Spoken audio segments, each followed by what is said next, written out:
응급실 침대였습니다. 장할머니가 누워 계셨습니다.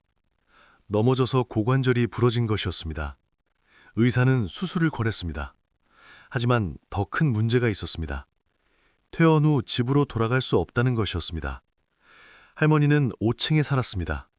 엘리베이터가 없는 빌라였습니다. 다리를 다친 상태로는 계단을 오를 수 없었습니다. 딸에게 전화했습니다. 당분간 와서 돌봐줄 수 있냐고 물었습니다. 딸은 난처해했습니다. 아이 둘을 키우며 일하고 있었습니다. 이 일을 그만둘 수 없다고 말했습니다. 장할머니는 그때 깨달았습니다. 자신이 가지고 있던 3가지 착각을 말입니다. 집은 계속 오를 줄 알았고, 딸이 돌봐줄 줄 알았고, 자신은 계속 건강할 줄 알았습니다. 3가지 모두 틀렸습니다. 오늘 이 이야기를 시작하는 이유는 간단합니다. 너무 많은 분들이 노후 주거를 준비하면서 위험한 착각에 빠져 계시기 때문입니다. 그 착각들은 편안해 보입니다. 믿고 싶어집니다. 하지만 현실은 다릅니다. 그 착각이 깨지는 순간 너무 늦습니다. 준비할 시간이 없습니다. 선택할 여지도 없습니다. 그래서 미리 알아야 합니다.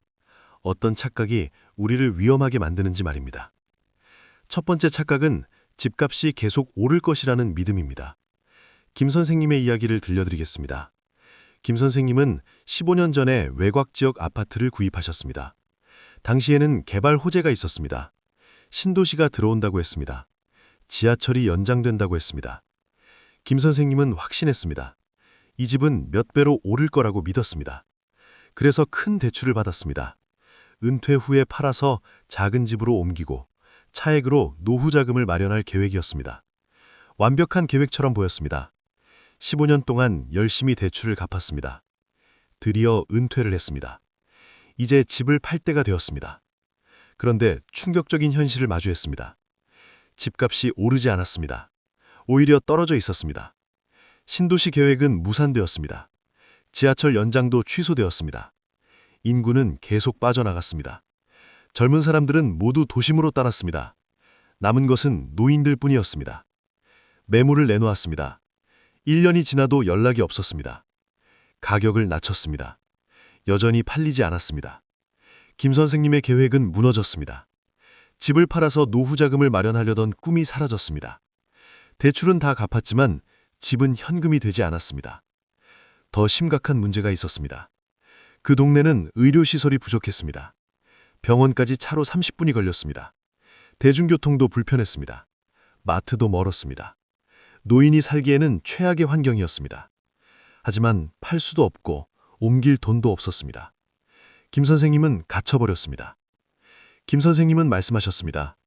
집값은 언제나 오른다고 믿었던 것이 가장 큰 실수였다고 하셨습니다. 집은 주식처럼 투자 상품이 아니라고, 사는 곳이라고 깨달았지만 이미 늦었다고 후회하셨습니다. 15년을 잘못된 믿음으로 살았던 것입니다.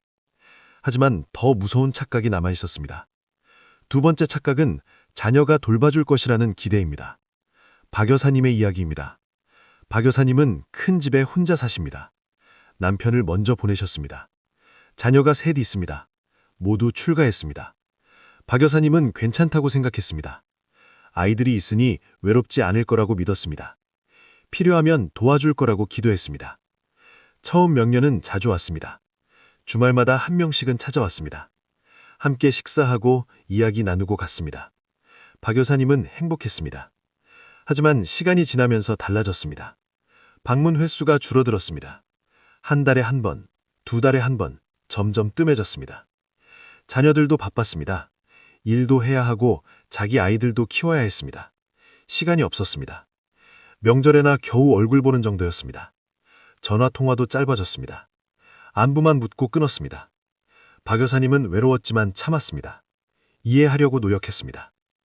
어느 날 밤 넘어졌습니다. 화장실 가다가 미끄러졌습니다. 일어나려고 했지만 힘이 없었습니다. 핸드폰을 찾았습니다. 겨우 첫째에게 전화했습니다. 첫째는 놀라며 물었습니다. 다치셨냐고, 병원 가야 하냐고 물었습니다. 하지만 직접 올 수는 없다고 했습니다. 회사에서 중요한 회의 중이었기 때문입니다. 대신 구급차를 불러주겠다고 했습니다. 박 여사님은 그날 깨달았습니다. 자녀들도 자기 삶이 있다는 것을 말입니다. 부모를 위해 모든 것을 포기할 수 없다는 것을 알았습니다. 자녀가 있어도 결국 혼자라는 사실을 받아들여야 했습니다. 자녀에게 의지할 수 없는 주거 환경에서는 살아갈 수 없다는 것을 깨달았습니다. 지금 박 여사님은 고민하고 계십니다. 혼자 살기 쉬운 곳으로 옮겨야 할까요? 아니면 시설로 들어가야 할까요? 자녀들과 상의하고 싶지만 부담 주기 싫어서 말을 꺼내지 못합니다. 박 여사님은 말씀하셨습니다. 자녀를 믿고 아무 준비도 하지 않았던 것이 후회된다고.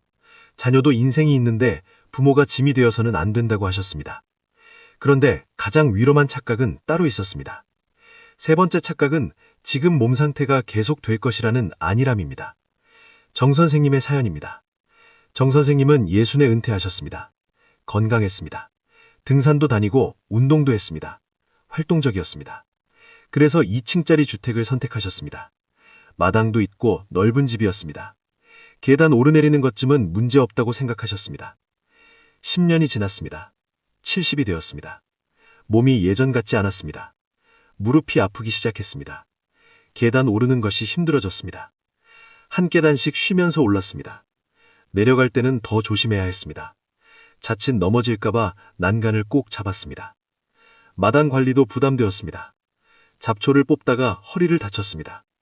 나무를 가지치기 하다가 사다리에서 떨어질 뻔했습니다. 집이 점점 짐이 되었습니다.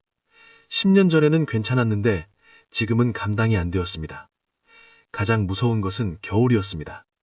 계단에 눈이 쌓이면 미끄러웠습니다. 넘어지면 큰일이었습니다. 골절이라도 되면 회복이 어려운 나이였습니다. 정 선생님은 겨울마다 집에 갇혀 지냈습니다. 밖에 나가기가 두려웠습니다. 혹시라도 넘어질까봐 걱정되었습니다. 이사를 생각했습니다. 하지만 쉽지 않았습니다. 2층 주택은 수요가 없었습니다. 팔기가 어려웠습니다. 가격도 많이 떨어졌습니다. 손해를 감수하고 팔아야 했습니다. 정 선생님은 후회했습니다. 61대 몸 상태로 집을 골랐던 것을 말입니다. 정 선생님은 말씀하셨습니다. 10년 후에 몸을 생각했어야 했다고, 20년 후를 대비했어야 했다고 하셨습니다. 지금 건강하다고 해서 계속 건강할 거라는 착각이 가장 위험하다고 경고하셨습니다. 몸은 빠르게 늙는데 집은 바꿀 수 없다는 것을 뼈저리게 느끼고 계셨습니다. 이 세 가지 착각은 무엇이 문제일까요? 첫째, 통제할 수 없는 것을 믿는다는 점입니다. 집값은 우리가 결정할 수 없습니다. 시장이 결정합니다. 정책이 결정합니다. 운도 작용합니다. 오를 수도 있고 떨어질 수도 있습니다. 이것을 확신할 수 없는데 인생을 거는 것은 도박입니다. 둘째, 다른 사람에게 의지한다는 점입니다. 자녀도 자기 인생이 있습니다. 부모를 사랑하지만 모든 것을 포기할 수는 없습니다. 자녀의 삶을 존중해야 합니다. 우리는 독립적으로 살 수 있는 환경을 만들어야 합니다. 자녀에게 짐이 되어서는 안 됩니다. 셋째, 변화를 무시한다는 점입니다. 몸은 반드시 늙습니다. 지금 할 수 있는 것을 10년 후에도 할 수 있다는 보장이 없습니다. 오히려 못할 가능성이 높습니다. 이것을 인정하고 준비해야 합니다. 미래의 나를 생각해서 집을 선택해야 합니다. 그렇다면 어떻게 해야 할까요?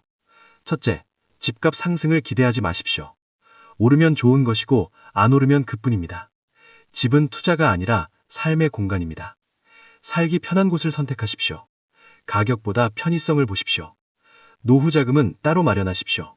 집에 의존하지 마십시오. 둘째, 자녀에게 의지하지 마십시오. 혼자서도 살 수 있는 환경을 만드십시오. 병원 가까운 곳, 마트 가까운 곳, 대중교통 편한 곳을 선택하십시오. 관리 쉬운 집을 고르십시오. 자녀 도움 없이도 생활할 수 있어야 합니다. 그것이 진짜 독립입니다. 셋째, 미래의 몸을 생각하십시오. 지금이 아니라 10년 후, 20년 후를 상상하십시오. 지팡이를 짚고 다녀도 괜찮은 집인지 확인하십시오. 휠체어를 타게 되어도 생활할 수 있는지 따져보십시오. 문턱이 없는지, 손잡이가 있는지, 엘리베이터가 있는지 점검하십시오. 이미 착각 속에서 집을 선택하신 분들께 말씀드립니다. 늦지 않았습니다. 지금이라도 바꾸십시오. 착각을 인정하고 현실을 받아들이십시오. 손해를 감수하더라도 옮기십시오. 미래의 편안함이 더 중요합니다. 지금 결단하지 않으면 나중에는 선택할 여지조차 없을 수 있습니다. 집은 한 번 선택하면 쉽게 바꿀 수 없습니다. 그래서 신중해야 합니다. 착각에 빠지면 안 됩니다. 희망적인 생각만 해서는 안 됩니다. 최악의 경우를 대비해야 합니다. 집값이 안 오르면 어떻게 할 것인지, 자녀가 못 도와주면 어떻게 할 것인지, 몸이 불편해지면 어떻게 할 것인지 생각하십시오. 세 가지 착각을 버리십시오. 집값은 오르지 않을 수 있습니다. 자녀는 돌봐줄 수 없습니다. 몸은 반드시 늙습니다. 이것이 현실입니다. 현실을 직시하고 준비하는 사람만이 편안한 노후를 보낼 수 있습니다. 착각 속에서 사는 사람은 언젠가 큰 고통을 겪게 됩니다. 노후 주거는 인생의 마지막 보루입니다. 여기서 실패하면 회복할 기회가 없습니다. 신중하게 선택하십시오. 현실적으로 판단하십시오. 착각을 버리고 준비하십시오. 그것이 행복한 노후를 위한 첫걸음입니다. 오늘 이 이야기가 여러분께 경각심을 주었기를 바랍니다. 부디 위험한 착각에서 벗어나시어 현실적이고 지혜로운 선택으로 편안한 노후를 준비하시기를 진심으로 기원합니다. 이 영상이 도움이 되셨다면 구독과 좋아요 부탁드립니다. 여러분의 응원이 더 많은